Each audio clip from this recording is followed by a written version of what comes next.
আমরা করছি ক্লাস 11 এর কেমিস্ট্রি ক্লাস। আজকে আমরা একটা নতুন চ্যাপ্টার নিয়ে এসেছি, সেটা হলো সাম্যাবস্থা বা ইকুইলিব্রিয়াম। চ্যাপ্টারটা যথেষ্ট বড়, তো এটাকে আমরা আস্তে আস্তে এগোবো। তো আজকে আমি তোমাদের সাম্যাবস্থা বলতে অনেক রকম হয়, রাসায়নিক সাম্যাবস্থা, আয়নিক সাম্যাবস্থা, আয়নীয় সাম্যাবস্থা। তো আজকে আমি মূলত রাসায়নিক সাম্যাবস্থা নিয়েই কথাগুলো বলবো। তো রাসায়নিক সাম্যাবস্থা পড়তে গেলে আমাদের প্রথমে যেটা পড়া দরকার সেটা একমুখী ও বহুমুখী বিক্রিয়া, ইরিভার্সিবল অ্যান্ড রিভার্সিবল রিয়াকশনস। তো এখানে বলে রাখা ভালো, বইতে হয়তো তোমরা থার্মোডাইনামিক্সেও লক্ষ্য করেছো যে অনেক কিছু আছে। আমি কিন্তু একটু সেই জিনিসগুলোই বেছে বেছে পড়িয়েছি, যেগুলো পড়লে তোমার চ্যাপ্টারটা সম্বন্ধে একটা ক্লিয়ার কনসেপ্ট তৈরি হবে এবং পরীক্ষার কোয়েশ্চেনগুলো তুমি করতে পারবে। অনেক কিছু আছে যেগুলো হয়তো সবার পক্ষে পড়ে ওঠা সম্ভব হয় না, তো এখানেও আমি সেইভাবেই কিন্তু পড়াচ্ছি। কিন্তু এগুলো যদি ফলো করো তাহলে তুমি পরীক্ষার কোয়েশ্চেন্স অবশ্যই পারবে আশা করি, কারণ প্রত্যেকটা ক্লাসে আমি কিন্তু 11-এর অ্যানুয়ালে যে ধরনের প্রশ্ন এসেছে সেই প্রশ্নগুলো প্রতিদিনই নিয়ে আসি, এবং সে ছাড়াও বইতে আছে এরকম কিছু আমি অ্যাপ্লিকেশন বেসড কোয়েশ্চেন্স নিয়ে আসি, যেগুলো আমার মনে হয় পরীক্ষার জন্য করা দরকার। তো সেইভাবেই কিন্তু আমরা এই চ্যাপ্টারেও এগোবো। তো প্রথমেই আমরা বুঝতে চলেছি যে একমুখী ও উভমুখী বিক্রিয়া বলতে ঠিক কী বোঝায়। আচ্ছা, একমুখী বিক্রিয়া ইরিভার্সিবল রিয়াকশনস তোমরা মোটামুটি জানো যে বিক্রিয়ায় কি হচ্ছে, বিক্রিয়কগুলো বা রিয়েজেন্টগুলো কি করছে, রাসায়নিক সংযোগে উৎপন্ন তারা বিক্রিয়াজাত পদার্থ তৈরি করছে। তো এই পদার্থগুলো কিন্তু বিক্রিয়াকালীন অবস্থায় কখনোই বিক্রিয়ক পদার্থে পরিবর্তিত হতে পারে না, হ্যাঁ তাই না? They cannot be converted into the reactants, never. তো এই ধরনের রিয়াকশন হচ্ছে ইরিভার্সিবল রিয়াকশন বা একমুখী বিক্রিয়া। যেমন ধরো আমি একটা উদাহরণ রেখেছি যে একটা আয়নীয় বিক্রিয়া, যে সিলভার নাইট্রেট এবং KCl এর জলীয় যৌগ যদি পরস্পর মিশ্রণ করা হয় তাহলে সঙ্গে সঙ্গে কি হয়, সিলভার ক্লোরাইডের একটা সাদা অধক্ষেপ পরে পটাশিয়াম নাইট্রেটও উৎপন্ন হয়। কিন্তু অধক্ষিপ্ত সিলভার ক্লোরাইড এবং পটাশিয়াম নাইট্রেট কখনোই কিন্তু নিজেরা বিক্রিয়া করে সিলভার নাইট্রেট এবং KCl উৎপন্ন করতে পারবে না। সুতরাং এটা হচ্ছে একটা একমুখী বিক্রিয়া। কিন্তু উভমুখী বিক্রিয়া বা রিভার্সিবল রিয়াকশন বলতে আমরা কি বুঝি, যে বিক্রিয়ায় বিক্রিয়ক বা রিয়েজেন্টগুলো কেমিক্যাল রিয়াকশন হওয়ার পরে যে বিক্রিয়াজাত পদার্থ বা প্রোডাক্টগুলো পাওয়া যায়, তারা কি করতে পারে, বিক্রিয়াকালীন অবস্থায় নিজেদের মধ্যে রাসায়নিক বিক্রিয়া ঘটিয়ে কিছুটা হলেও তারা বিক্রিয়ক পদার্থে পরিণত হতে পারে। They get back to the reactants. তো সেক্ষেত্রে এই যে বিক্রিয়া, যেখানে এই যে জিনিসটা হতে পারে এবং এই কারণে যদি কিছুটা বিক্রিয়াজাত পদার্থ বিক্রিয়ক পদার্থে রূপান্তরিত হওয়া শুরু হয়, তাহলে সেক্ষেত্রে একটা সাম্যাবস্থার সৃষ্টি হয়। তো সেই সাম্যাবস্থায় পৌঁছানোর একমাত্র বহুমুখী বিক্রিয়াগুলোর ক্ষেত্রে একটা সাম্যাবস্থার সৃষ্টি হয়। তাহলে কি হলো, যে উভমুখী বিক্রিয়ায় আমরা বুঝতে পারছি যে বিক্রিয়কগুলো রাসায়নিক সংযোগে বিক্রিয়াজাত পদার্থ উৎপন্ন করছে, তারা কিন্তু বিক্রিয়াকালীন অবস্থায় নিজেদের মধ্যে বিক্রিয়া ঘটায় এবং তারা আংশিকভাবে হলেও পুনরায় আবার বিক্রিয়ক পদার্থগুলো তৈরি করতে সক্ষম হয়। এবং এইরকম কন্ডিশনে বিক্রিয়ক এবং বিক্রিয়াজাত পদার্থগুলোর মধ্যে কিন্তু একটা সাম্যাবস্থার সৃষ্টি হয়। তো এই ধরনের বিক্রিয়াকে আমরা উভমুখী বিক্রিয়া বলে থাকি, যেরকম একটা উদাহরণ এখানে দেখানো হয়েছে। তো উভমুখী বিক্রিয়ার বৈশিষ্ট্যগুলো কি কি, তাহলে যেরকম আমি বলছি যে এই ধরনের বিক্রিয়ার সম্মুখবর্তী ফরওয়ার্ড রিয়াকশন এবং বিপরীতমুখী বিক্রিয়া ব্যাকওয়ার্ড রিয়াকশন একই সাথে সংঘটিত হয়। উভমুখী বিক্রিয়া সেজন্য কখনোই সম্পূর্ণ হয় না, অসম্পূর্ণতা হয়। এই ধরনের বিক্রিয়াগুলো কখনোই শেষ হয়ে যায় না। কেন বলো তো? কারণ যেই প্রোডাক্টগুলো তৈরি হচ্ছে, বিক্রিয়াজাত পদার্থগুলো তো আবার নিজেদের মধ্যে বিক্রিয়া করে কিছুটা বিক্রিয়ক পদার্থ তৈরি করে ফেলছে, সেজন্য বিক্রিয়ক পদার্থ কখনোই শেষ হয় না। একটা সময় আসে যখন সম্মুখ এবং বিপরীতমুখী বিক্রিয়ার হার পরস্পর সমান হয়ে যায়, তখন আমরা বলি যে বিক্রিয়াটা সাম্যাবস্থায় পৌঁছেছে, ইকুইলিব্রিয়াম স্টেটে সে পৌঁছে গেছে। আচ্ছা, একটা নির্দিষ্ট চাপ এবং উষ্ণতায় উভমুখী বিক্রিয়া যখন সে সাম্যাবস্থায় পৌঁছায়, যেরকম আমরা থার্মোডাইনামিক্সে পড়ে এলাম, গিবসের মুক্ত শক্তির পরিবর্তন, তখন ডেল্টা জিটা 0 হয়, কেমন? আচ্ছা, তো এবারে দেখো আমি এমন একটা দুটো রিয়াকশনের কথা বলতে চাই, যারা খোলা পাত্রে যদি এদেরকে পারফর্ম করা হয় তখন তারা একমুখী বা ইরিভার্সিবল রিয়াকশনের মতো আচরণ করে। কিন্তু যখন আমরা সেই কন্ডিশনগুলোকে প্রোভাইড করতে পারবো, যে বদ্ধ পাত্রে যদি আমরা রাখি, তখন দেখা যায় সেটা উভমুখীভাবে সম্পন্ন হয়। তখন রিভার্সিবলি হয়। এরকম আমরা রাসায়নিক বিক্রিয়ার উদাহরণ নিয়েছি। যেমন আমি প্রথমে দেখিয়েছি ক্যালসিয়াম কার্বনেটের বিয়োজন, এটাকে যদি খোলা জায়গায় রাখা হয় তাহলে এবং বজ্রপাত্রে রাখা হয় তাহলে আলাদা আলাদা রেজাল্ট পাওয়া যায়। আচ্ছা, খোলা পাত্রে যখন রাখা হচ্ছে তখন তীব্রভাবে উত্তপ্ত করলে ক্যালসিয়াম অক্সাইড এবং কার্বন ডাইঅক্সাইড গ্যাস উৎপন্ন হয়। এই কার্বন ডাইঅক্সাইড গ্যাস তখন বায়ুতে মিশে যায়। এবারে কি হচ্ছে, প্রক্রিয়াটা চলতেই থাকে যতক্ষণ না পুরোপুরি এই ক্যালসিয়াম কার্বনেট যতটা নেওয়া হয়েছে সেটা পুরোপুরি শেষ হয়ে যায়, তাই না? এবং তখন কি হচ্ছে, শেষকালে ক্যালসিয়াম অক্সাইডটা পড়ে থাকছে অবশেষ হিসাবে। তো এইভাবে এক সময় ক্যালসিয়াম কার্বনেটটা পুরো শেষ হয়ে যায়। তো সেই জন্য এটাকে তখন আমরা একমুখী বিক্রিয়া হিসেবে ভাবি। আচ্ছা, এবার যদি আমরা একই পরিমাণ যতটা আমরা খোলা পাত্রে নিয়েছিলাম ততটাই যদি আমরা একটা আবদ্ধ পাত্রে নিই ক্লোজড ভেসেলে, তখন কিন্তু কি হবে, দীর্ঘ সময় ধরে উত্তপ্ত করলেও ক্যালসিয়াম কার্বনেট এখানে পাওয়া যাবে। কারণ কি, এখানে তখন কার্বন ডাইঅক্সাইড কি হবে, পাত্রের বাইরে যেতে পারবে না এবং তখন কি হবে, কিছুটা ক্যালসিয়াম অক্সাইড এবং কার্বন ডাইঅক্সাইড পরস্পরের সাথে বিক্রিয়া করে আবার ক্যালসিয়াম কার্বনেটটা তৈরি করতে শুরু করবে। সুতরাং যদি আবদ্ধ পাত্রে করা হয় তাহলে একই রাসায়নিক বিক্রিয়া তখন সেই বহুমুখিতা লাভ করবে, রিভার্সিবল হয়ে যাবে এবং বিক্রিয়া পাত্রে তখন আমরা কি পাবো, কঠিন ক্যালসিয়াম কার্বনেটও পাবো, ক্যালসিয়াম অক্সাইডও পাবো, কার্বন ডাইঅক্সাইড গ্যাসও পাবো, একটা টোটাল একটা মিক্সচার পাবো। একই রকমভাবে লোহিততপ্ত আয়রন চূর্ণের উপর দিয়ে যদি স্টিম বিক্রিয়া করানো যায়, ফেরোসালফিউরিক অক্সাইড এবং হাইড্রোজেন গ্যাস উৎপন্ন হয়। এটাও সেম একই রেজাল্ট পাওয়া গেছে, যেটা যদি খোলা জায়গায় করা হয় তাহলে এটাকে ইরিভার্সিবল মনে হয়, কিন্তু যদি আমরা আবদ্ধ পাত্রে করি তখন দেখা যায় যে এটা রিভার্সিবল হয়ে যায়, বহুমুখিতা লাভ করে। তো এবারে আমরা রাসায়নিক সাম্যাবস্থা কাকে বলে সেই জায়গাটায় আসছি আস্তে আস্তে। আমি এখানে একটা উভমুখী বিক্রিয়ার কথা ধরে নিয়েছি। ধরা যাক A+B থেকে আবদ্ধ পাত্রে সম্পন্ন হচ্ছে নির্দিষ্ট উষ্ণতায়, তখন সেটা থেকে C+D তৈরি হচ্ছে। আচ্ছা, প্রথমে কি হচ্ছে, প্রথমে কিন্তু বিক্রিয়ার শুরুতে C বা D থাকে না, ফলে বিক্রিয়াটা শুধুমাত্র সম্মুখ দিকেই হওয়া সম্ভব। তো আস্তে আস্তে এই সময় কি হয়, বিক্রিয়াগুলো গাঢ়ত্ব ম্যাক্সিমাম থাকে এবং যত রিয়াকশন রেটও সবচেয়ে বেশি থাকে। আস্তে আস্তে কি হয়, বিক্রিয়ার হার বা বেগটা কি হয়, বিক্রিয়ক পদার্থগুলোর গাঢ়ত্বের সাথে সমানুপাতিক হয়। তো এখানে গাঢ়ত্ব সময়ের একটা লেখচিত্র আঁকা হয়েছে, A অথবা B। আমরা দেখছি যে গাঢ়ত্বটা প্রথমে শুরুতে ম্যাক্সিমাম ছিল, তখন C বা D কেউই ছিল না, এই জন্য এটা 0-তে মিট করেছে। তাহলে A অথবা B গাঢ়ত্ব যত সময় যাচ্ছে তত আস্তে আস্তে কমছে, C অথবা D এর গাঢ়ত্ব কিন্তু একটা সময় আস্তে আস্তে বৃদ্ধি পাচ্ছে। এই জায়গাটায় দেখো উভয়েরই গাঢ়ত্ব কিন্তু সমান। তাহলে কি হচ্ছে, সি ডি কি হচ্ছে, তারা কি নিজেরা বিক্রিয়া করে আবার A ও B তৈরি করতে পারে। তো সেই জন্য একটা সময়ের সাথে সাথে সি ও ডি এর গাঢ়ত্ব ক্রমশ বাড়তে থাকে এবং A ও B এর গাঢ়ত্ব ক্রমশ কমতে থাকে। তো সম্মুখ বিক্রিয়ার তখন বেগটা কমতে থাকে এবং বিপরীতমুখী বিক্রিয়ার বেগটা বাড়তে থাকে। যদি আমরা বিক্রিয়ার হারের সাপেক্ষে দেখি তাহলে এই একটা গ্রাফ এখানে আঁকা আছে, বিক্রিয়ার হার এবং বিক্রিয়ার সময়।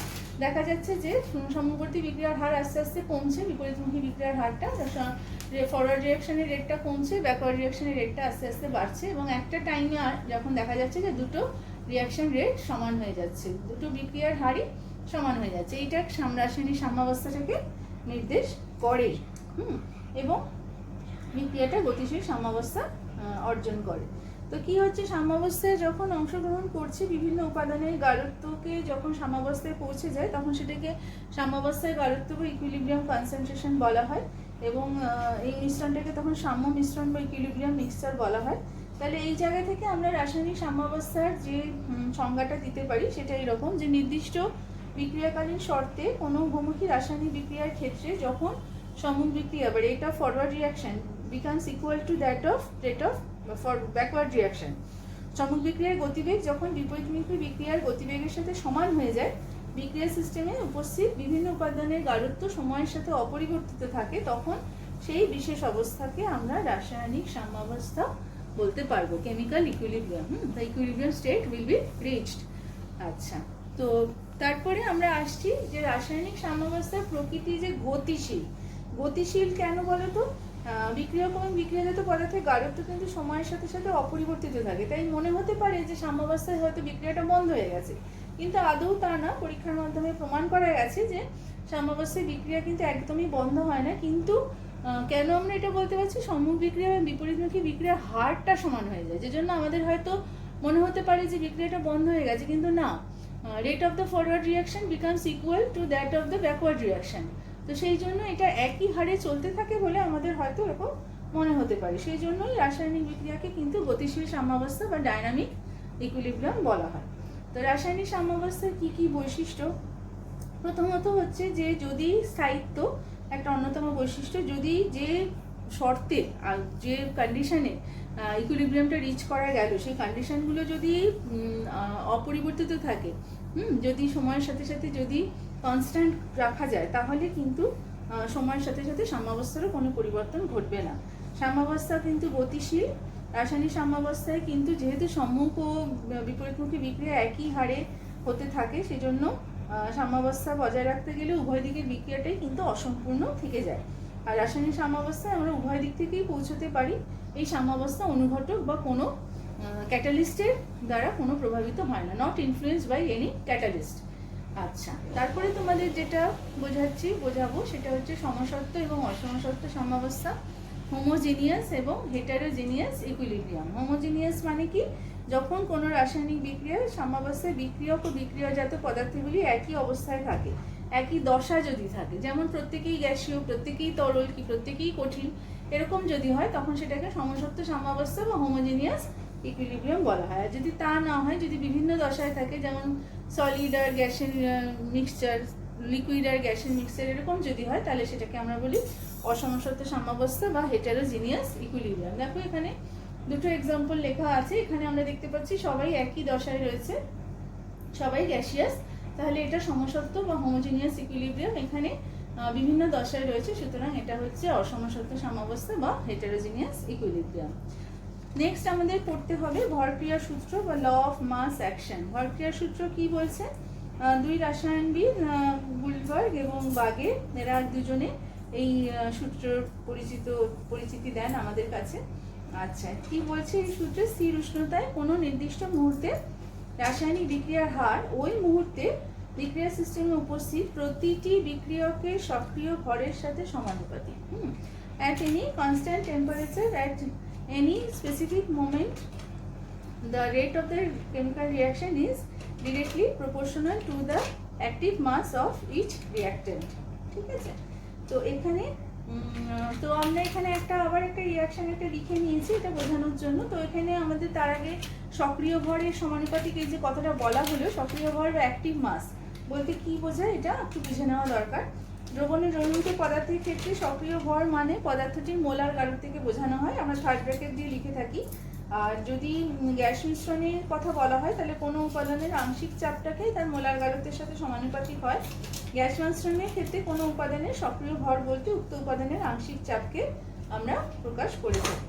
বিশুদ্ধ, কঠিন বা তরলের ক্ষেত্রে সক্রিয় ভর সবসময় ধ্রুবক হয়, এদের ক্ষেত্রে সক্রিয় ভর বা মোলার গাঢ়ত্বকে সবসময় এক ধরা হয়, ইউনিট ধরা হয়। আচ্ছা, এবার দেখো এই যে মুখোমুখি, তাহলে আমি এখানে একটা লিখবার চেষ্টা করেছি। তাহলে ভরক্রিয়া সূত্র অনুযায়ী কি বলছে যে একটা নির্দিষ্ট মুহূর্তে নির্দিষ্ট উষ্ণতায় কোনো রাসায়নিক বিক্রিয়ার হার তার বিক্রিয়ক পদার্থগুলির সক্রিয় ভরের সাথে সমানুপাতিক। সক্রিয় ভরকে এখানে থার্ড ব্র্যাকেট দিয়ে লেখা হয়েছে। তাহলে এখানে যে বিক্রিয়ার হার বা রেট আর, সেটা তাহলে directly proportional to the active mass of the reactants. তাহলে দেখো active mass reactants A B সেটা লেখা হয়েছে। এবার এটাকে ধ্রুবকটাকে এই একটা আনতে হয়েছে এই সাইনটা তোলার জন্য, সেটা লেখা হয়েছে কে।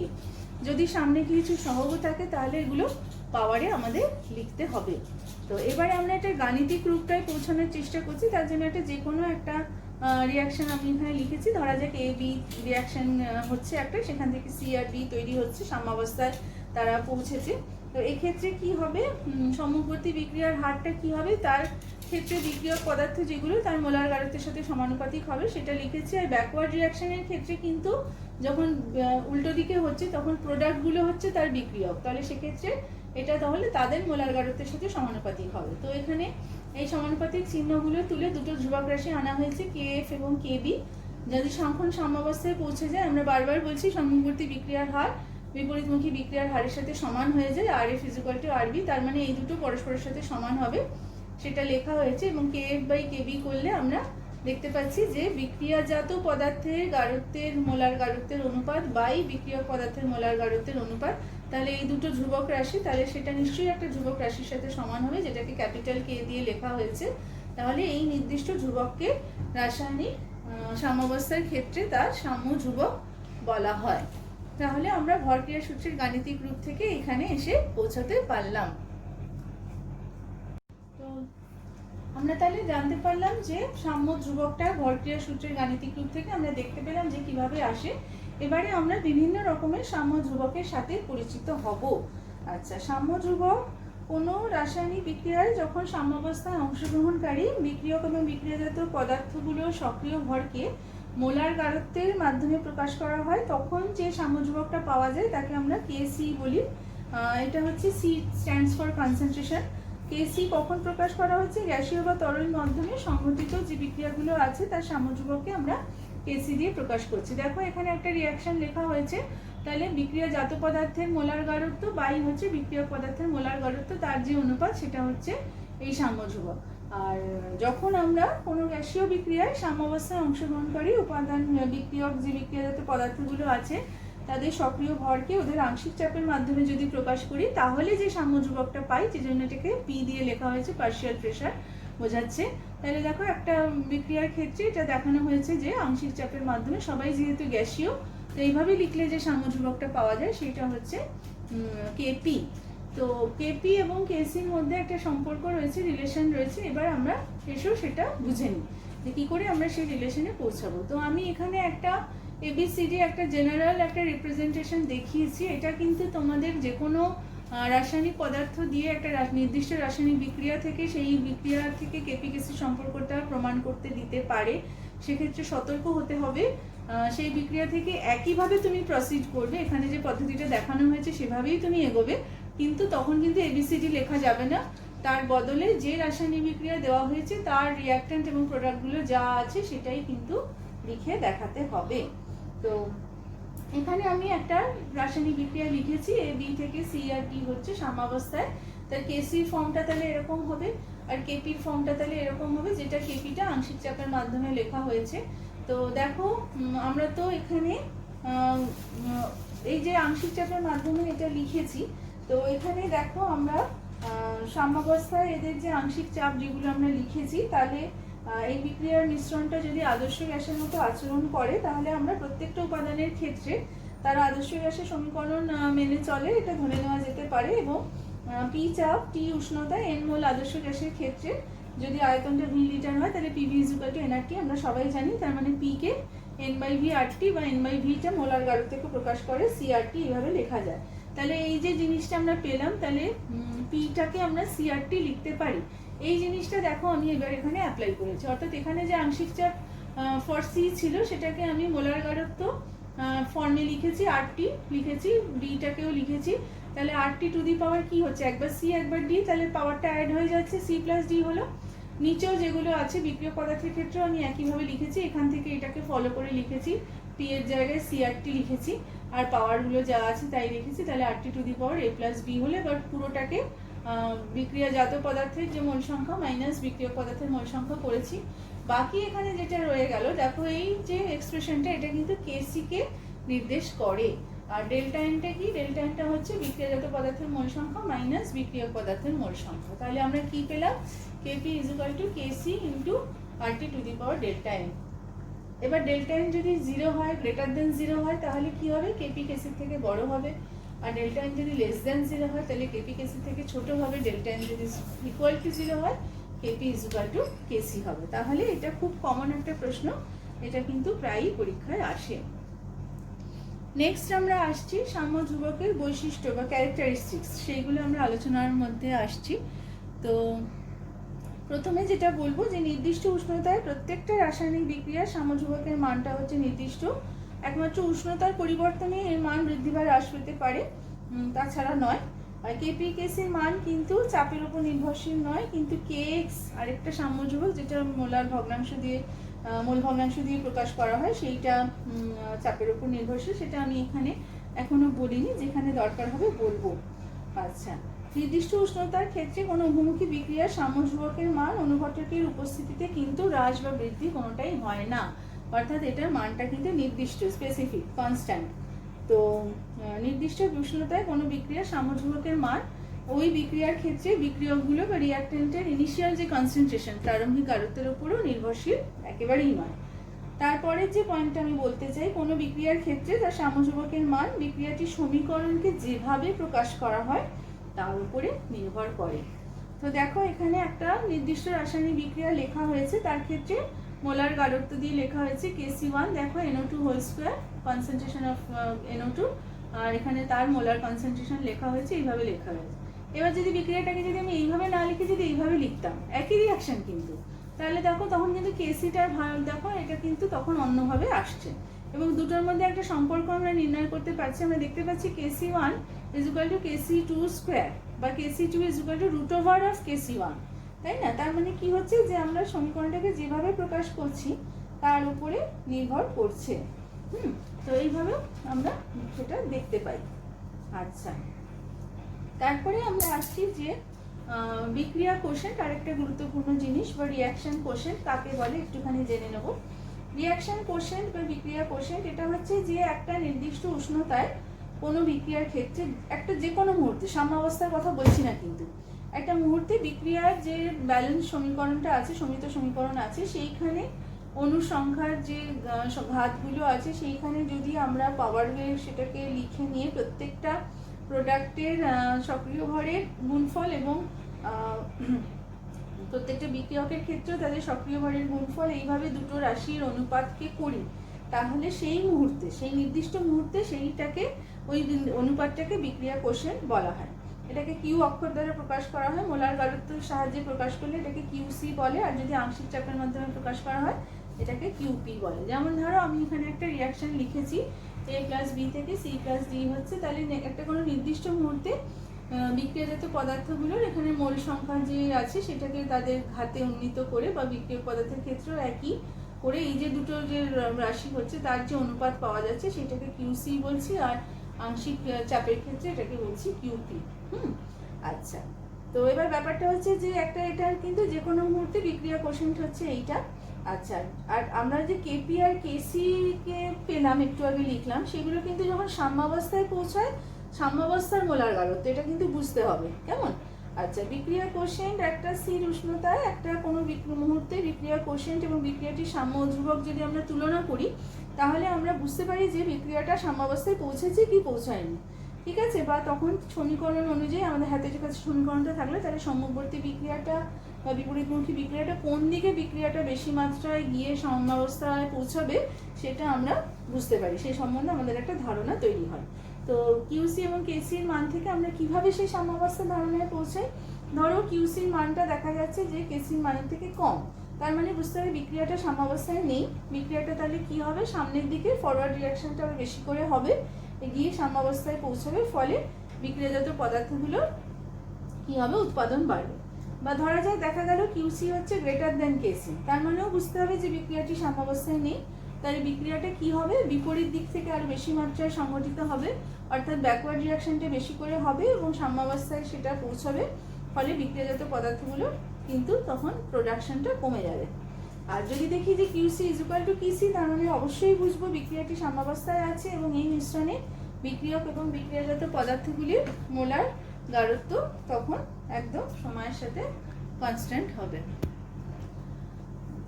তো এবারে আমি তোমাদের এতক্ষণ ধরে রাসায়নিক সাম্যাবস্থা বা কেমিক্যাল ইকুইলিব্রিয়ামের যে কনসেপ্টটা সেটা বোঝানোর চেষ্টা করেছি। এই কনসেপ্টটা আসার পরে তোমাকে কিছু প্রবলেম সামস আছে, অ্যাপ্লিকেশন বেসড কোয়েশ্চেন্স নিয়ে এসেছি, যেটা এগুলো সবকটাই কোনো না কোনো বছর 11-এর অ্যানুয়ালে এসেছে। তো এইগুলো দেখলে পরে তোমরা বুঝতে পারবে যে অ্যাপ্রোচটা কেমন হওয়া উচিত। How should be the approach to solve this type of problems. তো এখানে প্রথম যে অঙ্কটা এনেছি, nitrogen gas, 3 hydrogen gaseous, 2 ammonia হচ্ছে গ্যাসিয়াস। তো সিস্টেমের মোট চাপ হচ্ছে পি এবং অ্যামোনিয়ার মোল ভগ্নাংশ হচ্ছে এক্স, মোল ফ্র্যাকশন। বলছে যে বিক্রিয়াটাকে কেপি, এক্স এবং পি এর রেসপেক্টে প্রকাশ করো। Express this reaction in terms of KP, x and P, যেখানে এক্স এর মান অত্যন্ত ক্ষুদ্র। The value of x is very less. আচ্ছা, তো এখানে দেখো তাহলে নাইট্রোজেন এবং অ্যামোনিয়ার মোল ভগ্নাংশ বা মোল ফ্র্যাকশন যদি এক্স হয়, তাহলে বাকি যা পড়ে রইল নাইট্রোজেন এবং হাইড্রোজেন, তাদের মোল ভগ্নাংশ নিশ্চয়ই 1 - x হবে, এবং তোমরা জানো সবকটার মোল ভগ্নাংশের যোগফল সবসময় 1 হতে হয়।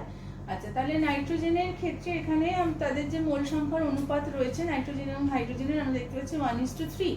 সেইটা দেখে আমরা এখানে লিখতে পারি যে তাহলে নাইট্রোজেনের মোট মোল ভগ্নাংশ কি হবে, যে 1:3 যেটা আছে সেটার একটা আনুপাতিক ভাগাহার করলে সেটা দাঁড়ায় 1/4 ইন্টু 1 - x। আর হাইড্রোজেনের ক্ষেত্রে কি দাঁড়ায়, এটা 3/4। এটা 1:3 এই যে অনুপাতটা, সেটার থেকে কিন্তু এটা লেখা হয়েছে। আচ্ছা, তাহলে তোমার সাম্য মিশ্রণে আমরা তো আংশিক চাপের ফর্মুলা জানি, কিভাবে লিখতে হয় আমরা জানি, মোল ভগ্নাংশ ইন্টু মোট চাপ। তাহলে দেখো আংশিক চাপ নাইট্রোজেনের কি হবে সেটা লিখেছি, হাইড্রোজেনের কি হবে সেটা লিখেছি। তাহলে কি লিখেছি, মোল ভগ্নাংশ ইন্টু হচ্ছে মোট চাপ। ঠিক আছে, মোল ভগ্নাংশ ইন্টু মোট চাপ। আর অ্যামোনিয়ার মোল ভগ্নাংশটা আমি বলে দেওয়া আছে, সেইটা লিখেছি। তাহলে এবার আমি যদি কেপিটা লেখার চেষ্টা করি, p²NH3/p×p⁻3H2, এখানে যে মানগুলো পেয়েছি এই সবকটা মান এখানে বসিয়ে দিচ্ছি।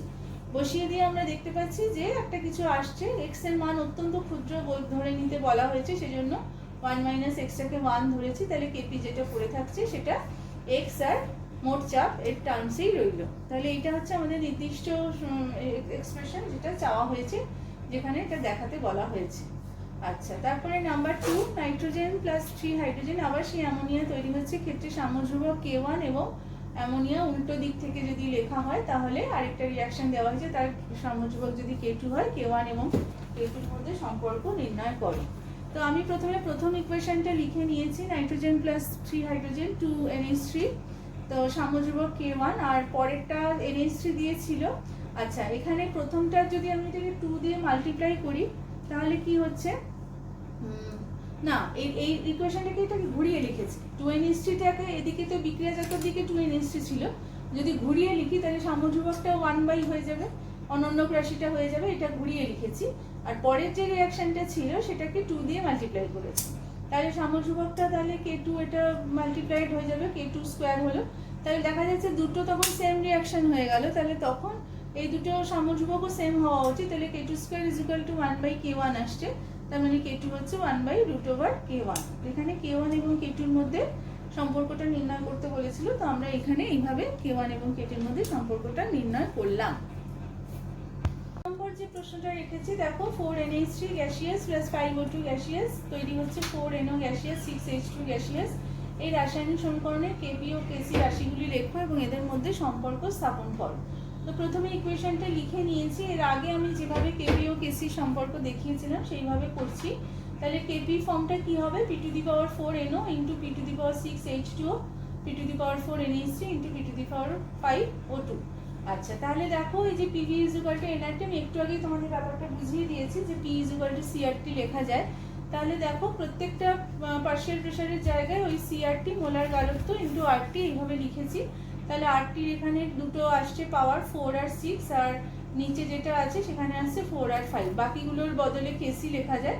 তাহলে RT যে পাওয়ারটা এসছে সেটা লিখেছি, এবং এইভাবে তাহলে এই নির্দিষ্ট সমীকরণের জন্য কেপি ও কেসি সম্পর্কটা আমরা পেয়ে গেলাম। এরকম যে কোনো সমীকরণই তোমাদের দিতে পারে এবং এইভাবে কেপি ও কেসির মধ্যে রিলেশনটা ডিডিউস করতে বলতে পারে। তোমাকে কিন্তু যে কোনো সমীকরণে যাতে তুমি করতে পারো সেইভাবে প্র্যাকটিসটা থাকা দরকার, এমনি শক্ত কিছুই না, এইভাবে এগোলেই তুমি কেপি কেসির মধ্যে রিলেশনটা করে দেখিয়ে দিতে পারবে। আচ্ছা, তারপর নাম্বার 4, একটি বদ্ধ পাত্রে 1000 কেলভিন উষ্ণতায় রাখা কার্বন ডাইঅক্সাইড গ্যাসের চাপ 0.5 অ্যাটমসফিয়ার, ওই পাত্রের মধ্যে গ্রাফাইট যোগ করায় কিছু পরিমাণ কার্বন ডাইঅক্সাইড গ্যাসে পরিণত হয়, সাম্যাবস্থায় চাপ 0.8 অ্যাটমসফিয়ার হলে কেপির মান কত। তো আমি প্রথমেই ইকুয়েশনটা লিখে নিয়েছি এবং ধরে নিচ্ছি যে সাম্যাবস্থায় গ্যাসের চাপ হ্রাস x অ্যাটমসফিয়ার হয়েছে। সেক্ষেত্রে কার্বন ডাইঅক্সাইডের ক্ষেত্রে সাম্যাবস্থার যে চাপটা সেটা লেখা যেতে পারে, এটা 0.5 - x, আর তখন কার্বন মনোক্সাইড গ্যাসে পরিণত হলো, তাহলে সেটা 2x অ্যাটমসফিয়ার ধরে নিয়েছি। আচ্ছা, তাহলে দেখো সাম্যাবস্থায় মোট চাপটা বলেছে যে 0.8 অ্যাটমসফিয়ার, তাহলে এই দুটোর যোগফল, এটা তো সলিড আছে, এটা আমি একটু আগে বলেছি সক্রিয় ভর সবসময় 1 ধরা হয়, সেই জন্য এটা এখানে হিসেবের মধ্যে আসেনি। তাহলে এই দুটোর যোগফল তাহলে 0.8 হওয়া উচিত তখন, তাহলে এখান থেকে আমি x এর ভ্যালুটা পেয়ে গেছি 0.3। তো এবারে দেখো x এর ভ্যালু যদি 0.3 হয় তাহলে কেপির ভ্যালুটা লিখবার চেষ্টা করেছি p²CO/pCO2, তাহলে কি হচ্ছে এখানে CO তখন ছিল 2x, x হয়েছে 0.3, সেজন্য এখানে 0.6 বসানো হয়েছে, আর কার্বন ডাইঅক্সাইড ছিল 0.5 - x, তাহলে x যদি 0.3 হয় তাহলে 0.2, এইভাবে আমরা কেপির ভ্যালুটা এই যে কন্ডিশন, এখানে আমরা কেপির ভ্যালুটা পেয়ে গেছি। এটা আমরা পেলাম 1.8 অ্যাটমসফিয়ার। পরের যে অঙ্কটা এনেছি নাম্বার 5, নিচের বিক্রিয়ার জন্য N2O4 গ্যাসিয়াস থেকে 2NO2 গ্যাসিয়াস হচ্ছে।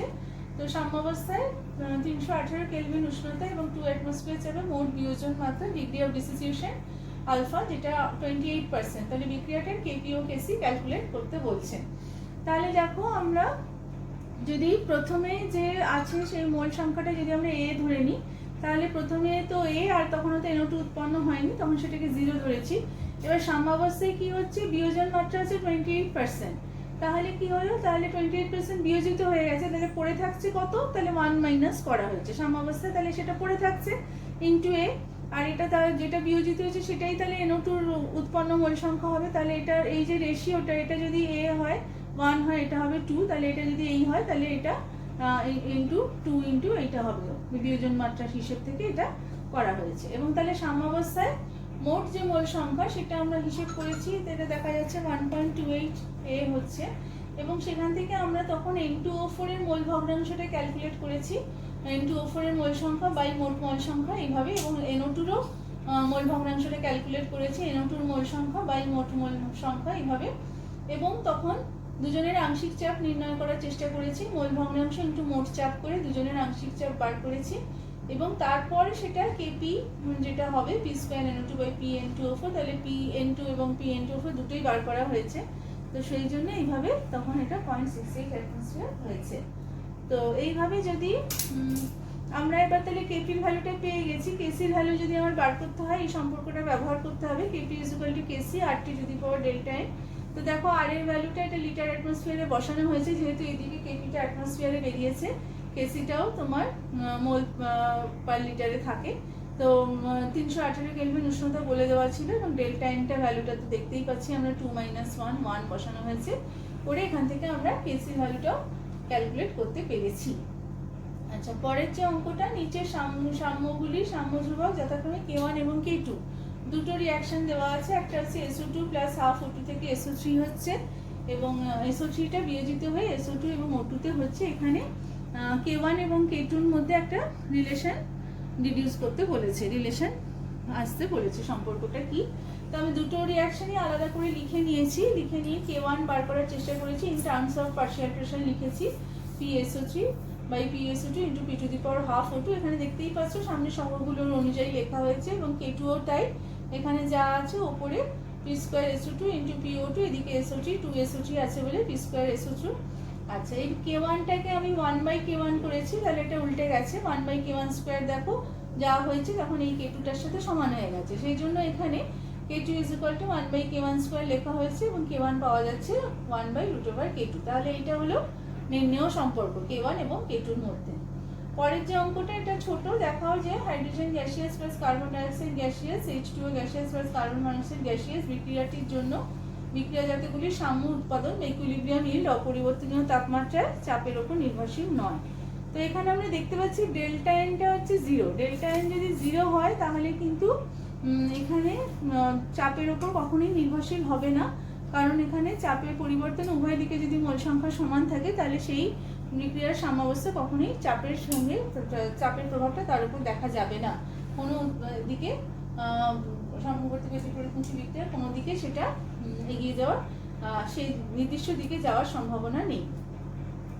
আচ্ছা, তারপরের প্রশ্নটা হচ্ছে নাম্বার 8, AB2 গ্যাসের বিয়োজন সাম্যটি হলো 2AB2 গ্যাসিয়াস থেকে 2AB gaseous plus B2 gaseous. AB2 gaseous বিয়োজন মাত্রা হচ্ছে x, আর x হচ্ছে লেস দ্যান 1, x সাম্যধ্রুবক KP ও মোট চাপ P এর মধ্যে সম্পর্কটি প্রতিষ্ঠা করো। তো এখানেও x, KP এবং মোট চাপের মধ্যে একটা রিলেশনকে আনতে বলা হয়েছে। তো আমি ওখানে ধরে নিয়েছি প্রাথমিক মোল সংখ্যা AB2 ধরে নিয়েছি 2, AB 0, B2 হচ্ছে 0। আচ্ছা, তাহলে এবারে আমরা সমীকরণটা লিখে নিয়েছি।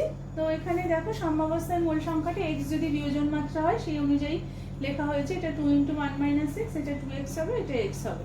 বিয়োজন যেটা হবে সেই অনুযায়ী কিন্তু বিক্রিয়াজাত পদার্থগুলো তৈরি হয়, সেজন্য সাম্যাবস্থায় মোল সংখ্যাটা সেই অনুপাতেই কিন্তু লেখা হয়েছে। তাহলে মোট মোল সংখ্যা সবকটি যোগ করে দিয়ে হিসেব করে নিয়েছি। এবারে দেখো, আগের অঙ্কগুলো যেরকম করছিলাম, AB2 যে আংশিক চাপ পার্শিয়াল প্রেশার, সেটা দেখো AB2 নিজস্ব মোল সংখ্যা বাই মোট মোল সংখ্যা করলে মোল ভগ্নাংশ বা মোল ফ্র্যাকশন বেরোয় ইন্টু টোটাল প্রেশার। প্রত্যেকটাই দেখো তাই করা হয়েছে, নিজের মোল সংখ্যা বাই মোট মোল সংখ্যা ইন্টু মোট চাপ। প্রত্যেকটা যদি আংশিক চাপ বেরিয়ে যায়, কেপি এখানে বসাতে কোনো অসুবিধা নেই। কেপির এক্সপ্রেশনটা লেখা হয়েছে P square AB into PB2 by P square AB2 করে প্রত্যেকটা ভ্যালু বসিয়ে দেওয়া হয়েছে এবং তারপর সেটা সলভ করে এটা পাওয়া গেছে। কি করছি, এক্স হচ্ছে very very much less than 1 বলা হয়েছে, 1 মাইনাস এক্সকে 1 ধরেছি, 2 প্লাস এক্সকে 2 ধরেছি, করে এটাকে একটু সিম্পলিফাইড ফর্মে আনা সম্ভব হয়েছে। কেপি হচ্ছে X by 3 by X to the power 3 by 2 into P বা এক্স হচ্ছে এইটা। তো এইভাবে আমরা করেছি। এবারে আমরা পরের যে অঙ্কটা, এটাই আজকের লাস্ট অঙ্ক, 9 নম্বর অঙ্ক। সেটা হচ্ছে 100 ডিগ্রি সেলসিয়াস উষ্ণতায় A2 গ্যাস বা B2 গ্যাস থেকে 2AB গ্যাসিয়াস হচ্ছে এই বিক্রিয়াটির সাম্যধ্রুবকের মান বলে দেওয়া আছে 50। 1 মোল A2 আছে এমন একটি 1 লিটার ফ্লাস্কে 2 মোল B2 আছে এমন একটি 2 লিটার ফ্লাস্কের সঙ্গে যুক্ত করা হলো। 100 ডিগ্রি সেলসিয়াস উষ্ণতায় সাম্যাবস্থায় এবির মোল সংখ্যা গণনা করো। তো যুক্ত করার পর দেখো সিস্টেমের মোট আয়তন নিশ্চয়ই 3 লিটার হয়ে যাচ্ছে। আমি সমীকরণটা লিখে নিয়েছি।